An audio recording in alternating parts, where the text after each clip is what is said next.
Hare Krishna. Welcome to another video. दोस्तों, अब सब ने कभी न कभी भैरव जी के बारे में तो सुना ही होगा।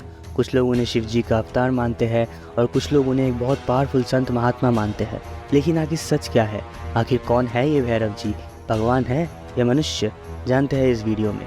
मैं आपको पूरी डिटेल्स में बताऊँगा कि काल भैरव जी का कैसे प्रकट हुए, कौन थे और उनका प्रकट होने का कारण क्या था। तो शुरू करने से पहले चैनल को सब्सक्राइब ज़रूर कर लेना, क्योंकि हमारा मिशन ही है कि हम हमारे सनातन धर्म से जुड़े इंटरेस्टिंग फैक्ट्स आपको बता सके और आज की जनरेशन को हमारे खोए हुए कल्चर के प्रति और अग्रसर कर सके। तो चलिए शुरू करते हैं। दोस्तों, शिव पुराण के अनुसार भगवान भैरव जो है वो भगवान शिव जी के ही अवतार है या इनकारनेशन है।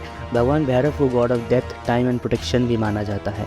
उनके जो काउंटर पार्ट है वो माता पार्वती की ही अवतार है, माता भैरवी जी, जिनको कहा जाता है कि वो लग्न शुद्धि करते हैं, यानी जो भी उनके फॉलोअर्स हैं उनकी प्यूरिफिकेशन करते हैं। भैरव जी का प्राकट्य जानने के लिए हमें भगवान विष्णु और भगवान ब्रह्मा जी के एक कॉन्वर्सेशन में जाना होगा, क्योंकि वहीं से सब कुछ शुरू हुआ था।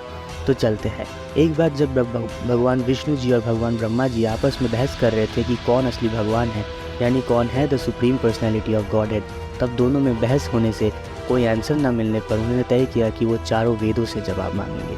तब जब चारों वेदों वहाँ आए तब ऋग्वेद ने कहा कि भगवान रुद्र यानी शिवा इज द सुप्रीम। फिर यजुर्वेद ने कहा कि भगवान शिव ही परम भगवान है। सामवेद ने कहा कि जो पूरे ब्रह्मांड को कंट्रोल करते हैं वो और कोई नहीं बल्कि त्र्यंबकम है, यानी शिव जी है। दोस्तों, त्र्यंबकम का मतलब होता है 3 हाइड, जैसे कि महामृत्युंजय मंत्र में भी है त्र्यंबकम यजामहे, त्र्यंबकम यानी 3 हाइड, जैसे हमारे भगवान शिव जी के पास 3 आँख है। और आखिर में अथर्ववेद ने भी कहा कि supreme personality of God head और कोई नहीं बल्कि शंकर है, यानी हमारे शिव जी है। ये बात सुन के भगवान ब्रह्मा और भगवान विष्णु जी हंस पड़े और उन्हें यकीन नहीं हुआ। तभी वहाँ शिव जी प्रकट हुए और उनमें से एक बहुत ही पावरफुल डिवाइन लाइट निकल रही थी। ये देख के ब्रह्मा जी फ्यूरियस हो गए और उन्हें गुस्से वाली नज़रों से देखने लगे। और कहा जाता है कि तब हमारे ब्रह्मा जी के 5 सिर थे, 4 नहीं।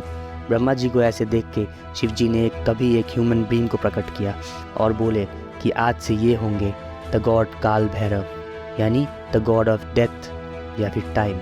लेकिन ब्रह्मा जी तभी भी उनको उसी नज़रों से देख रहे थे। ये देख के काल भैरव जी ने उनका एक सिर काट दिया और कहा जाता है कि तब से हमारे ब्रह्मा जी के पास सिर्फ 4 सिर हैं, 5 नहीं।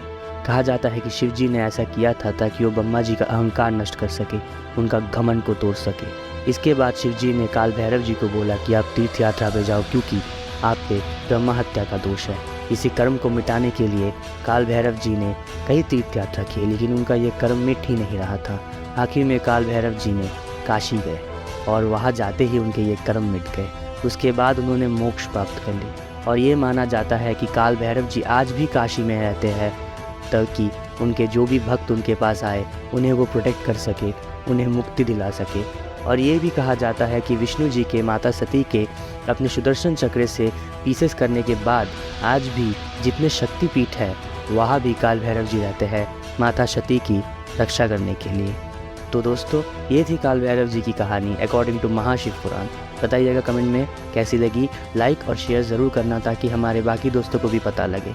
चैनल को सब्सक्राइब कर लेना ताकि आगे भी हमारे सनातन धर्म से जुड़े इंटरेस्टिंग फैक्ट्स आप मिस ना करो। See you in the next video.